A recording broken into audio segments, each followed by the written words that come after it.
Bonsoir à tous, bonsoir à toutes les merengues, comment ça va? J'espère vous retrouver au meilleur de votre forme comme toujours. Et comme vous le savez, dans cette chaîne, on ne parle pas beaucoup de Kylian Mbappé. En tout cas, on ne fait pas toute une série de vidéos là-dessus parce que cette saga m'énervait un petit peu. Je me disais, si le joueur avait voulu rejoindre le clan madrilène, il l'aurait déjà fait. Et du coup, il essaye de jouer un peu avec les deux camps pour essayer de tirer le meilleur profit possible. Mais enfin, hier, et vous le savez sûrement déjà, il y a eu un événement, quelque chose de concret de la part du club, une liste de joueurs convoqués pour cette pré-saison, pour ce tour en Asie, à Tokyo et à Osaka au Japon. Eh bien, Kylian Mbappé n'est pas sur la liste. Un geste fort du club, également une lettre que reçoit Kylian Mbappé, en tout cas une lettre qui a fuité une nouvelle fois dans la presse. Et je vais en parler et je vais parler un petit peu de mon nouvel avis concernant toute cette histoire.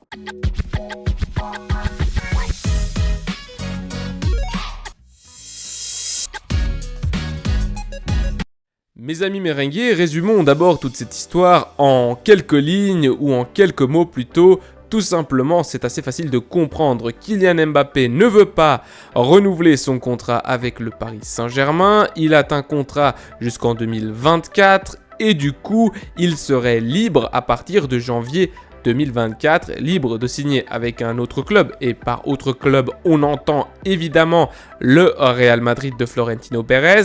Et du coup, le Paris Saint-Germain qui se dit « Je ne peux pas laisser partir ma méga star, ma superstar, cet emblème presque du club gratuitement. » Et donc du coup, qui pose un ultimatum à Kylian Mbappé, c'est-à-dire soit tu pars maintenant, on te vend, soit alors tu vas renouveler ton contrat et ensuite on pourra discuter tranquillement l'année prochaine ou dans 2 ans, etc. pour une éventuelle sortie. Mais Kylian Mbappé est un homme intelligent et est un homme têtu également.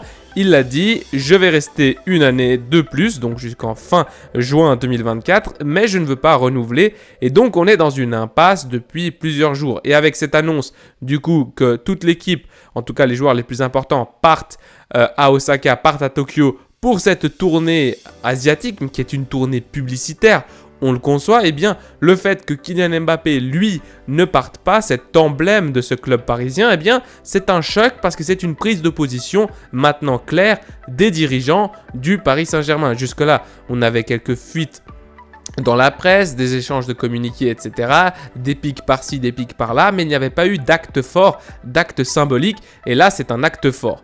Donc du coup, Kylian Mbappé qui va rester à Paris, s'entraîner avec les autres joueurs restants, ceux qui ne sont pas partis avec, on va dire, l'équipe principale en Asie, c'est-à-dire par exemple Wijnaldum, Leandro Paredes, Draxler, entre autres, des joueurs comme ça qui vont rester donc du coup au campus du PSG s'entraîner.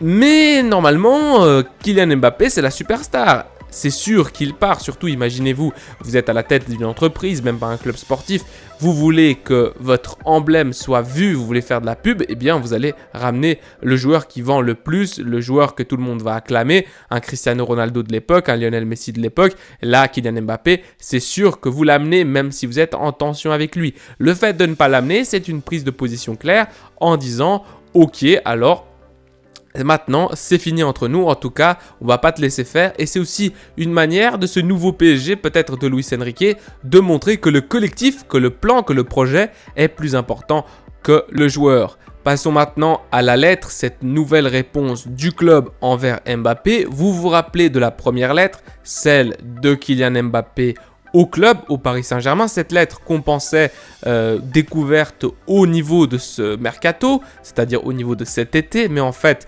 d'autres médias et d'autres recherches avaient prouvé qu'en fait, la date de cette lettre était bien antérieure et que du coup, Kylian Mbappé avait envoyé une lettre en disant « Écoutez, vous voyez cette année supplémentaire qu'elle est activable seulement de mon côté, donc de manière unilatérale, eh bien sachez que je ne vais jamais l'activer, donc du coup mon contrat s'arrête en 2024. » Et on avait su que cette lettre était datée de seulement quelques jours après son renouvellement de contrat, et du coup ça avait choqué tout le monde, puisqu'en fait, depuis le début, Kylian Mbappé, qui avait sûrement regretté son choix, en tout cas, qui avait clair dans sa tête qu'il ne voulait pas faire de long feu avec le club parisien. Et bien maintenant, une nouvelle lettre, une réponse si vous voulez aux Français de la part du PSG, de la part du club.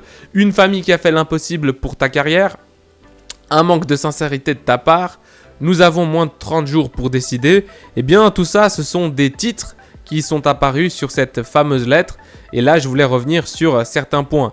Eh bien déjà, le Paris Saint-Germain qui, on va dire, culpabilise Mbappé. Il dit « dommage causé au club, vous comprendrez donc que votre courrier, et là je cite, apparemment signé quelques semaines après votre annonce de prolongation, et son retentissement mondial, ok, et son leak dans la presse, un an après, donc maintenant, concomitant à sa réception, n'a pas manqué de nous porter un énorme préjudice, allant au contraire de l'esprit de nos discussions, et de surcroît annonçant au marché que vous seriez libre au 30 juin 2024, aggravant ainsi les dommages causés au club. Et je pense là que c'est la partie la plus importante de toute cette lettre. On pourrait revenir sur ce manque de sincérité, on pourrait revenir sur le fait qu'ils disent qu'une famille qui a fait l'impossible pour votre carrière, etc. Mais cette partie de dommages au club, je la trouve plutôt intéressante, puisqu'en fait le Paris Saint-Germain se défend en disant « Eh bien vous voyez, monsieur Kylian Mbappé, nous on a tout fait pour vous, et c'est vous qui nous mettez dans la M, et qui vous mettez dans la M en...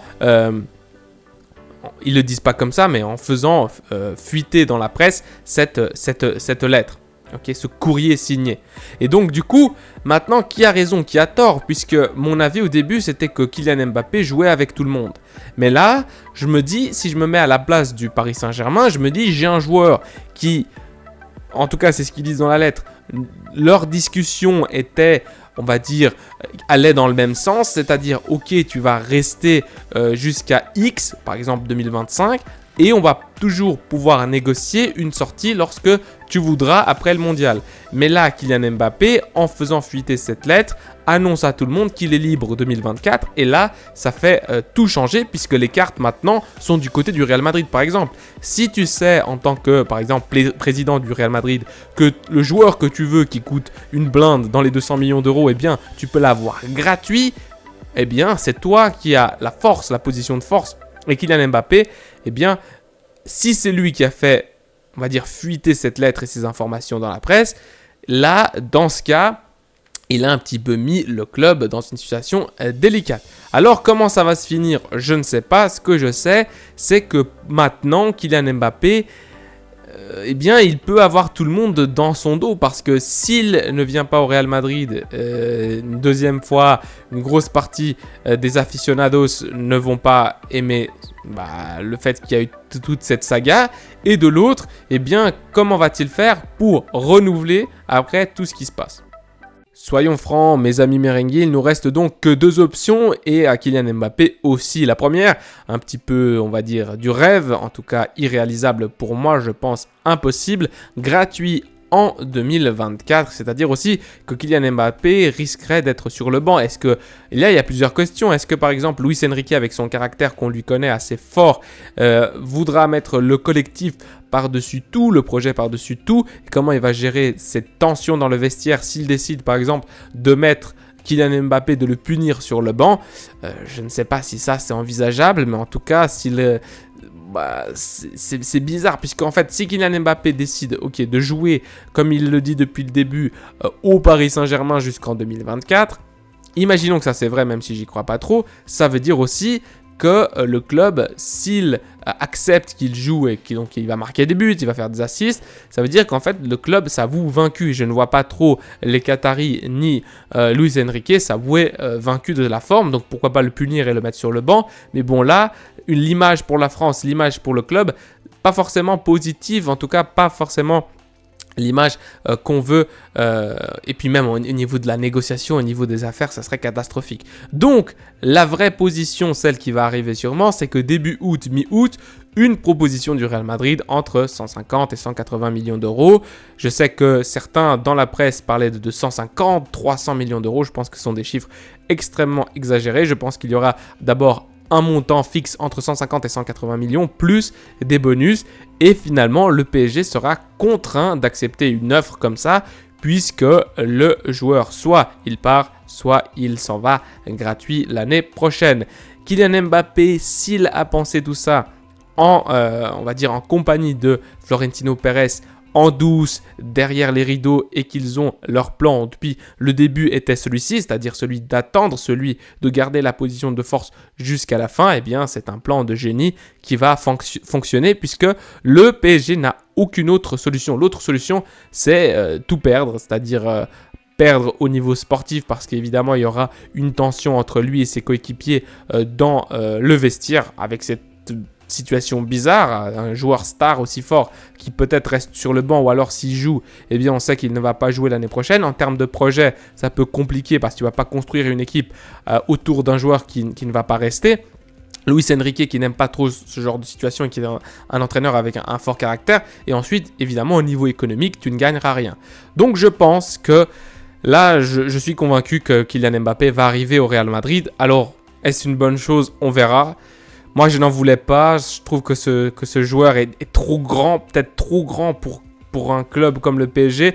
En tout cas, au Real Madrid, j'espère que s'il vient, il ne prenne pas trop de place et que ça reste un projet de club et pas un projet seulement basé uniquement et exclusivement sur ce monsieur Kylian Mbappé. En tout cas, laissez-moi votre avis dans les commentaires. Je vous dis à la Madrid et nada más. Prenez soin de vous, des vôtres et de votre famille. Allez, ciao!